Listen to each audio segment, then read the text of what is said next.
Inna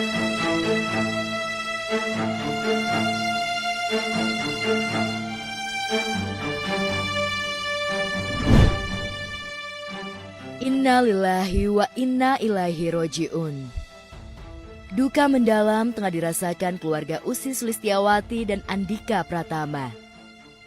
Selasa fajar sekitar pukul 15.15, Ibunda Usi Nila Rosita meninggal dunia akibat penyakit ginjal yang sudah lama dideritanya. Karena sudah keluar masuk rumah sakit sejak 4 tahun lalu, Usi dan Andika tak begitu panik ketika Mama Nila kembali menjalani perawatan intensif. Usai sholat subuh, mereka hendak berolahraga, namun mendapat kabar dari rumah sakit bahwa Mama Nila dalam keadaan kritis. Lalu benarkah Usi dan Andika tak sempat mendengar pesan terakhir Mama Nila lantaran almarhumah meninggal saat mereka dalam perjalanan menuju rumah sakit? Tadi pagi sekitar jam 5.15. Karena yang nemenin di sana kebetulan bapak sama ada salah satu perawat dari sama orang rumah, ada 3 orang yang nemenin. Tadi pagi posisinya semua masih di rumah. Saya juga pas kebetulan lagi mau olahraga, mau sih benar-benar pas mau berangkat tiba-tiba dapat telepon harus ke rumah sakit karena kondisinya tiba-tiba drop. Gak lama kemudian pas kita di jalan dikabarin mama udah wafat. Terus sakitnya udah kurang lebih 4 tahun. Cuman memang kondisi beberapa bulan terakhir ini yang naik turun karena kondisinya memang kembali lagi nggak stabil gitu karena penyakit ginjal yang udah lama dialami. Setelah disemayamkan di rumah duka, prosesi pemakaman jenazah Ibunda Usi pun dimulai ba'da sholat zuhur. Usai disolatkan di masjid terdekat, segenap keluarga, kerabat, dan sejumlah pelayat mengantarkan almarhumah Nila Rosita ke tempat peristirahatannya yang terakhir di TPU Jeruk Purut, Jakarta Selatan. Menurut Andika, semasa sehat, ibu mertuanya sudah berpesan kepada suami dan anak-anaknya jika kelak dirinya wafat, agar dimakamkan di TPU Jeruk Purut, satu liang lahat dengan makam putra bungsu almarhumah Gilang Permana yang wafat 1,5 tahun yang lalu. Tangis Usi dan Andika pun pecah kala melihat jenazah wanita yang mereka kasih diturunkan ke liang lahat.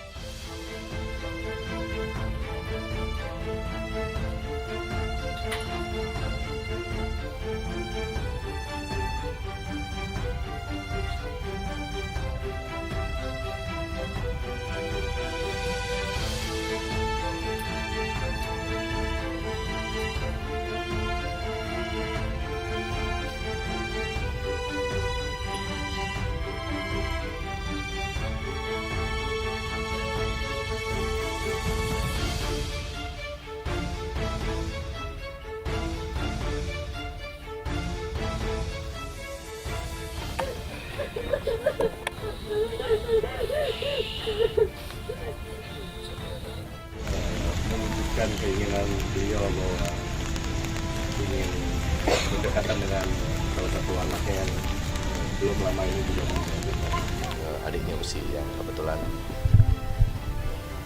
1,5 tahun yang lalu meninggal. Dan almarhum Gilang itu memang salah satu yang paling dekat, anak yang paling dekat sama mama. Makanya mama waktu Gilang pergi itu terpukulnya luar biasa. Mulai dari situ memang naik turunnya kondisinya mama. Dan susah buat move on-nya gitu loh. Makanya karena tadi kita ngecek di TPU-nya kondisinya tidak memungkinkan bersebelahan. Jadi kita tanya mungkin nggak kalau misalnya dijadiin satu gitu. Itu bapak yang pengen gitu dan akhirnya ternyata diwujudin ditempatin di lubang yang sama. Sebagai menantu, Andika punya kenangan khusus tentang ibu mertuanya itu. Semasa hidup beliau tak pernah henti mencurahkan perhatian dan kasih sayangnya kepada anak-anak, menantu, dan para cucunya. Tak heran Andika yang memberikan kata sambutan terakhir untuk almarhumah bicara sambil terisak karena begitu sedih melepas kepergian sang ibu mertua yang sudah dianggap seperti mama kandungnya sendiri.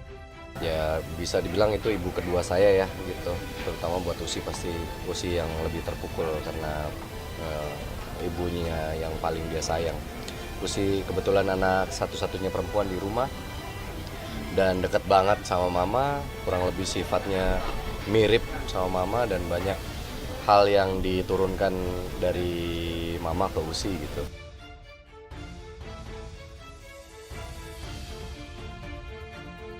Tak sanggup bicara di depan awak media, Usi lebih banyak diam. Kenangan indah bersama wanita yang telah melahirkannya ke dunia itu membuat perasaan Usi campur aduk. Di satu sisi, separuh jiwanya seolah pergi bersama sang mama tercinta. Tapi di sisi lain, Usi bahagia dan terharu karena sakit dan penderitaan mamanya telah berakhir. Sambil berpegangan tangan dengan sang papa, Sulaiman Musli, Usi menghaturkan pesan terakhir dengan suara lirih, seolah ingin bicara dari hati ke hati dengan almarhumah. Waktu beliau kemarin kembali sadar itu, waktu sempat bisa diajak ngobrol itu dia nggak minta apa-apa, cuman minta dibawa pulang. Beberapa hari ini Usi juga udah nyiapin salah satu kamar di rumah ini untuk ditempatkan buat mama gitu. Plus dengan perawat, udah dipikirin tempat tidurnya apa segala macem, dibersih-bersihin apa segala macem. Ternyata ya takdir bilang berbeda. Papa Usi Sulistiawati pun tak kalah terpukul karena semasa hidup Mama Nila dikenal sebagai istri yang berbakti. Atas izin papanya, sejak Usi ABG, Mama Nila rela berlelah-lelah mengantarkan Usi ke berbagai acara casting. Saat Usi menjadi artis tenar pun, Mama Nila rela menunggui putrinya syuting. Di lokasi syuting itulah, Mama Nila bertemu dengan Andika yang kemudian menjadi menantu kesayangannya. Ya, Usi lumayan dekat sama mama dan menurut pengakuan Usi dulu zaman dia gadis, syuting-syuting yang nganterin mama terus, kuliah yang antar jemput mama gitu. Pokoknya memang semenjak saya berhubungan sama Usi aja, saya bisa ngelihat kedekatan antara mama sama Usi ya. Oh iya ya, Umi dia nyebutnya.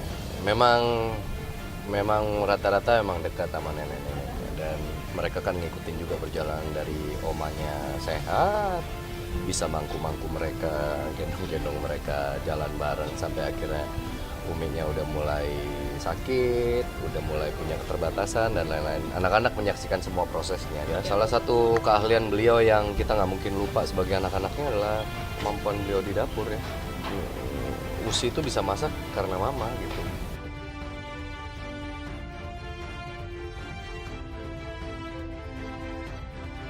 Sepuluh Desember 2024 menjadi hari berkabung dan hikmat bagi keluarga besar Usi Sulistiawati. Wangi bunga segar dan percikan air melati membasahi pusara almarhumah Mama Nila yang bersisian dengan pusara Gilang Permana, anak bungsunya. Sejumput doa dari Usi dan Andika, juga segenap kerabat dan sahabat artis terhatur untuk lapangan kubur almarhumah. Ya, saya mewakili keluarga besar. Saya ingin memohon maaf sebesar-besarnya buat orang-orang yang mengenal beliau atau pernah berhubungan dengan beliau semasa hidupnya. Apabila ada salah dan hilaf, saya minta maaf dan minta dibukakan pintu maaf yang sebesar-besarnya atas kesalahan-kesalahan dan kehilafan beliau. Dan kalau misalnya ada sesuatu yang belum selesai dengan beliau, bisa menghubungi kami pihak keluarga untuk bisa segera menyelesaikan dalam bentuk apa.